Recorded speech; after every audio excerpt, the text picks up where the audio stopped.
Hello friends, my name's Emile and welcome back to some more Reach the Peak, the show where I take the cars of Horizon 3 and stick them on the toughest challenge they can face, a tight, twisty hill climb course high up in Blizzard Mountain.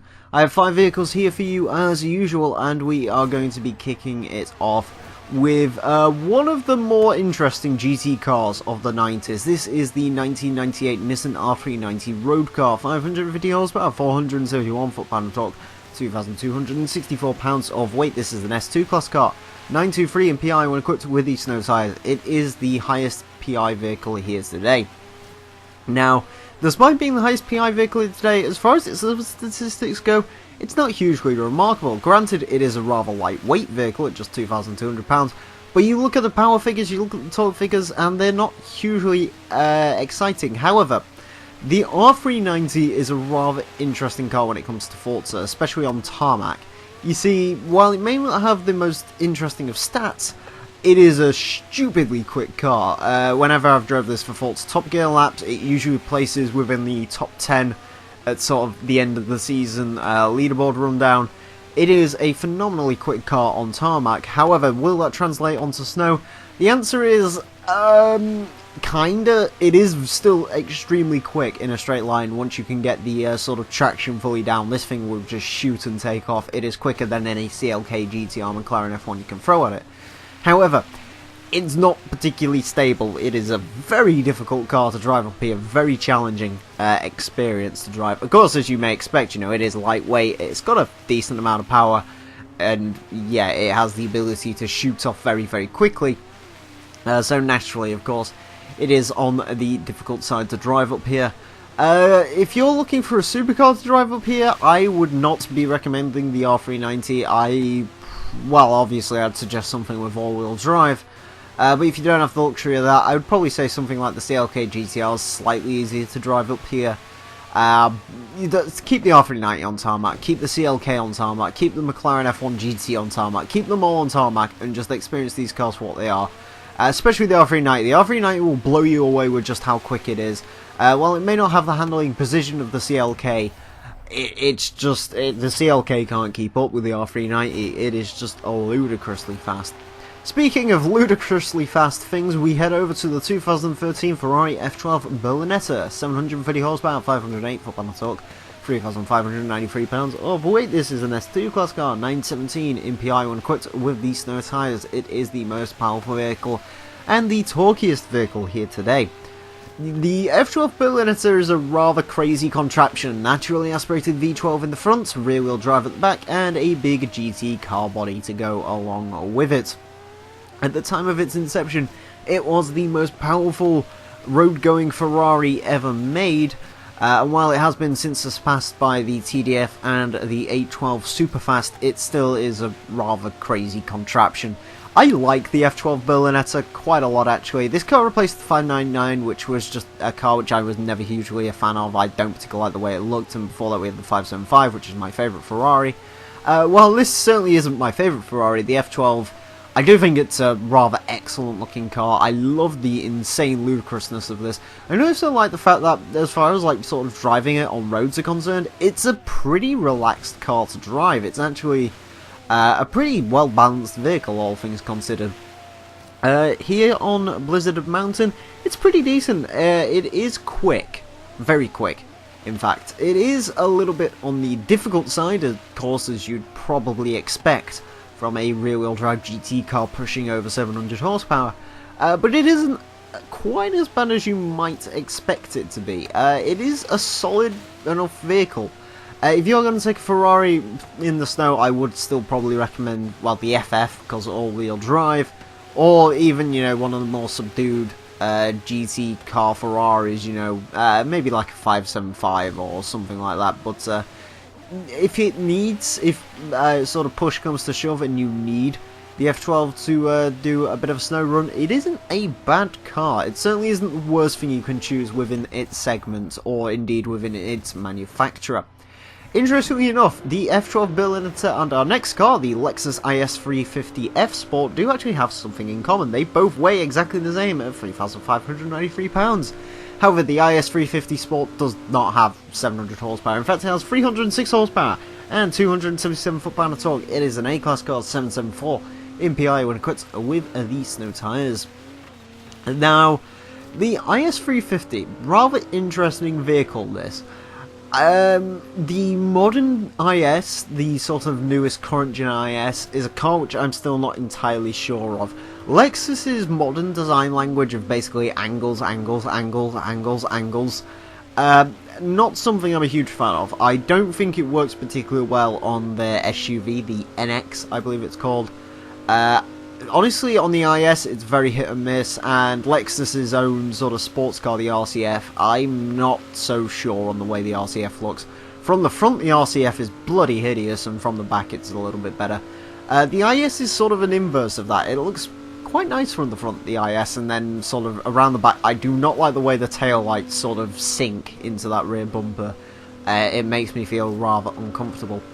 Despite that, I do still kind of like the IS. I've always kind of liked the Lexus IS, and as far as driving up here goes, it is pretty good. It will slide on power, which is, you know, basically very similar to other rear-wheel drive sedans. However, this car does have a bit of an issue in the form of one of its competitors, the Jaguar XES that is in this game, which we had go up a couple of weeks ago. The XES is a better car than the Lexus IS. It is more powerful, it is quicker, it is, in my opinion, much better looking.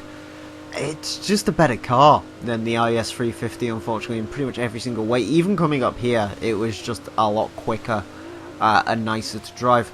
Granted, you still shouldn't completely write the IS off. It is a good car to sort of build up if you're looking for something a little bit unusual to use as a race car, but for me personally, I would take the Jag every single day of the week, and I'm sure most other people would probably take BMWs and Mercedes over the Lexus. So yeah, not the most interesting vehicle in the world to drive up here, that is for certain. Next up, we do have one of the more interesting vehicles we've ever driven up here. This is the 1970 Chevrolet El Camino, 450 horsepower, 500 foot-pound of torque, 3,820 pounds of weight. This is an A-Class car, 735 MPI when equipped with the snow tyres. It is the heaviest vehicle here today. It is heavier than an F12 Berlinetta. The El Camino, pretty interesting vehicle. This is essentially America's Ute. What it is it's the sort of front end and running gear of a Chevelle with the rear end sort of chopped a bit to make it into a pickup truck. I love the El Camino. I love the mentalness of this particular El Camino, you know, a 450 horsepower super ute, basically. It is a crazy insane thing. This, along with the Ranchero, you know, they were sort of the two main American utes, and yeah, I do really rather like the El Camino probably a lot more than I like the Ranchero. Anyways, as far as it is to drive up here, well, it's from 1970 and it's got a lot of power and it's rear-wheel drive and it's technically a muscle car, so it is very much like driving a barge. The suspension on this is ridiculously soft, probably the softest of all the muscle cars, and well, it does feel kind of fun. It isn't particularly conclusive to getting a good time up this hill climb course, and as I said, it does very much feel like a barge. It is quick in a straight line. It is rather very quick. You know, those sort of performance figures would scare most modern super saloons like the M3 and so on, but with the weight, suspension, and, well, brakes of this thing, yeah, it isn't as quick as one of those. It's also quite slidey, as you'd probably expect. Not maybe. It's a little bit less than maybe it would be, especially on tarmac. I know the El Camino is known for being a rather awful car to drive and sort of being able to tune up and stuff. But it isn't too bad up here. But yeah, overall, it is a rather ridiculous car to take hill climb course driving, and that's exactly why you should. Yeah, crazy contraption, but my god, I love it. I absolutely adore the El Camino. Speaking of crazy things that I absolutely adore, we head on to our final car. Courtesy of the Italians, we have the 1952 Fiat 8V Supersonic, 115 horsepower, 107 foot-pound of torque, 2,050 pounds of weight. This is a C-Class car, 578 MPI. When equipped with the snow tyres, it is the least powerful vehicle here today, the least torquey vehicle here today, the lightest vehicle here today, and the lowest in PI. Despite this, I'm going to tell you why the Supersonic's fantastic. Not only does it have a great name with the word Supersonic in it, which is just amazing, also we have to speak about the reason this thing is called the 8V. You see, 8V you would assume was be like, oh, 8 valve, cool. No. What it actually is back when this car was first developed, Fiat Ford had a trademark on the word V8, so they called this the 8V. Yeah, fantastic story there. Of course, yeah, it is a V8 under the hood, only 115 horsepower, but I believe it's a very small V8. I don't think it's over 2 litres in capacity, because most Italian... If you actually go back and look at Italian race cars from this time, they all have very, very weird displacements. I think the 33 Stradale runs like a less than 3 litre V12 or something crazy like that. As far as the 8 valve goes, it's slow, but it seems pretty good. It drives well enough. I mean, you know, it is one of those cars, we've spoke about them plenty of times before. It's simply put one of those cars that it's a little bit too slow to really cause itself any issues when it comes to its actual driving, handling capabilities. It gets the job done. It will get the job done. It is very slow while it's getting the job done, but it will get the job done. I do think if you built this thing up, it would probably be pretty decent. If you stuck 200 odd horsepower and it kept on snow tires, you could probably have a pretty interesting rear-wheel drive rally car, or even better, just strip the snow tires off it, take it into the streets, and start racing it there. I think I've built 8Vs before, and they're usually pretty cool, pretty fun driving cars. Yeah, I do quite like the 8V, just purely out of its stupidity. I also think it's a pretty cool looking car as well. It really does look like something out of Fallout. It kind of looks like a Carmen Gear if designed by Zagato. I guess that's a pretty good way to describe the way this thing looks. But yeah, the 8V Supersonic might not be the quickest car in the world, but it's certainly one of the funniest. Anyways, we go on to the times, and it's the F12 Berlinetta. That's the fastest car today, going the 29th with a 206.326, which is pretty darn good. It is quicker than a Q50 El Rouge and a McLaren F1. It is slightly down on the Porsche 959 and the Defender Upgrade Hero. Pretty good time from that car, really. The R390 is in 40th place with a 208.362. It is quicker than a 2005 Ford GT and the 2013 Viper and the XJ220. However, it is slower than a Ram Runner, Focus RS, and both Conan Zegs for that we've had to go up the course.